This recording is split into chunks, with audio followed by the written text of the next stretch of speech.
Hello and welcome. In this video, we're going to be discussing consultant development. Now, why is this important? Well, as the manager, you want to be continuously striving to support higher levels of performance within your team. And the way to do this is to continuously focus on helping the individuals in your team to improve how they recruit, okay, to support their development, to help them to become more successful so that ultimately they can place more jobs, okay, and deliver higher levels of billings. Now, if they're billing more, I know they're going to be happy. I know you're going to be happy as the manager, and your CEO is definitely going to be happy too. So you want to have the intention to be creating top performers and ultimately top billers within your group.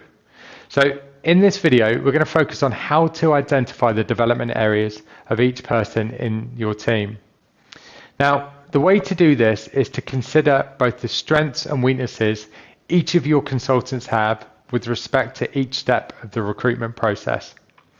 So what are the things they do really, really well that support their performance? And then secondly, what are the key areas that they need to focus on and develop that's going to help them to do an even better job? So to help with that, let's break down what the recruitment process of a 360 recruiter looks like, and then it will help us to really identify what those development points might be.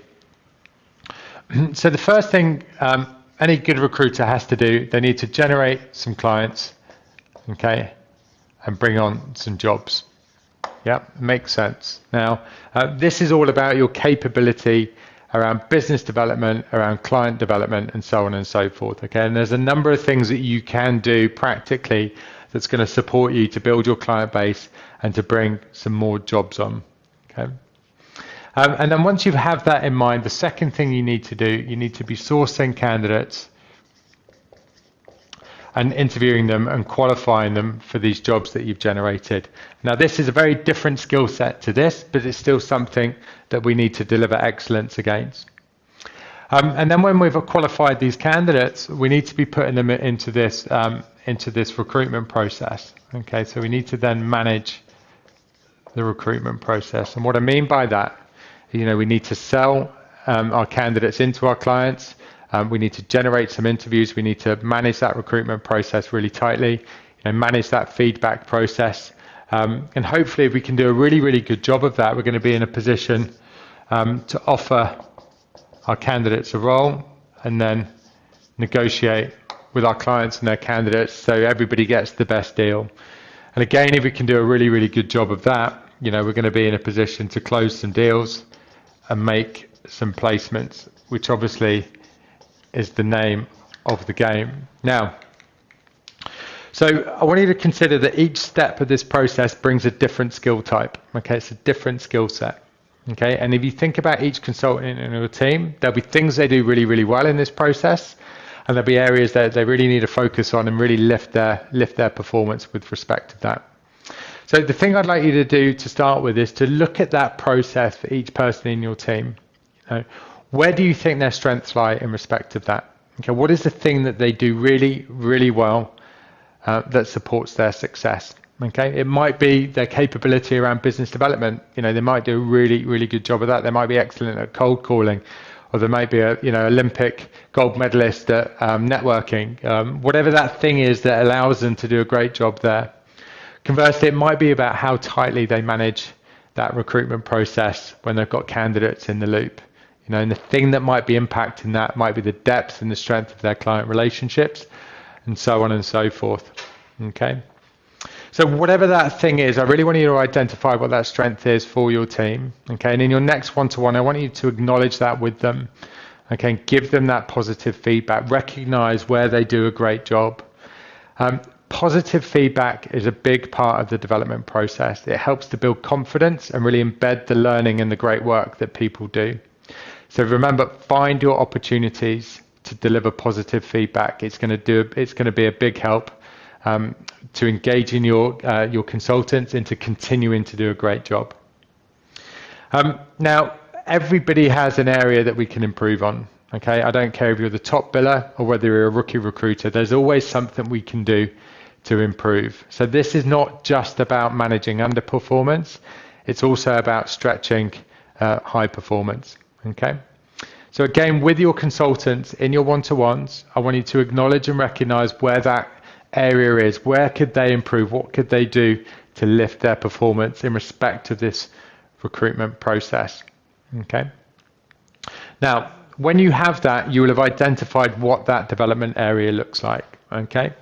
So as an example, okay, you might have identified that your consultants do a great job at this end here. They can manage the recruitment process. They do a great job with their candidates and they're great at closing jobs. But the problem they have is they're not generating enough work at the top of the funnel. Yeah. So you've identified that client development is the key area of focus. Okay. And you've agreed that through the conversations that you've had. Okay. Now, what I would recommend you doing is have that as an area of focus for at least a month. Okay, so work with your consultant and say, this is an area of your capability that we're going to focus on for the following month. Okay, and then each week or fortnight in your one-to-ones, depending how often that you have them, I want you to set some actions or expectations in respect of that. So what are the things that it could do differently that's going to really support with their client development? Okay, so let's just get a couple of examples down here. So next week, this consultant might attend one networking event and then commit to making 20 new business contacts. Okay. And then you want to be setting some measurements of success against that. Okay, so what's the measurement? Okay, so how would you know they've been successful with that particular activity? Well, it might be that they've generated two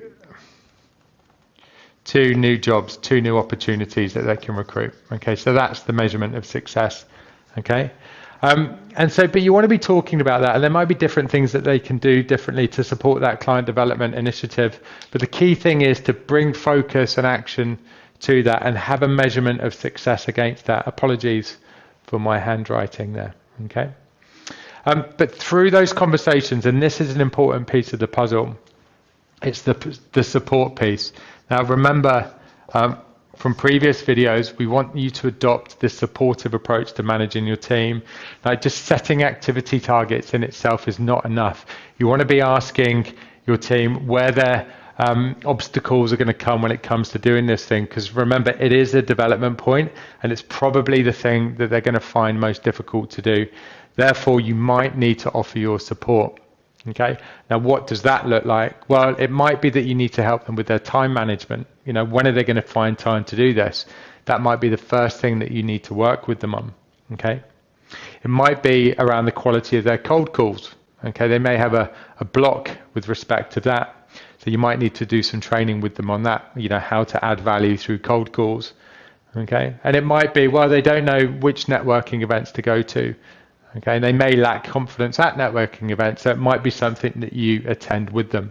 But you know, you want to be identifying areas that you can help with that mean your team are going to bring focus to this development area and ultimately lift their performance. Okay, so that's it. That's how I look at development. That's how I look at identifying how we can support our team to do an even better job. I look at this recruitment process, I dissect it and just try and pick out that area of focus for the following month. And then I work closely on setting clear expectations against that item and then see how I need to support with that to help them to do a great job. Okay. Well, I hope that makes sense. I hope you've taken value from going through this and now you can easily understand how to support the development of your team. So I just wish you the very best of luck with that. And I'm sure I'll see you again soon. Thank you.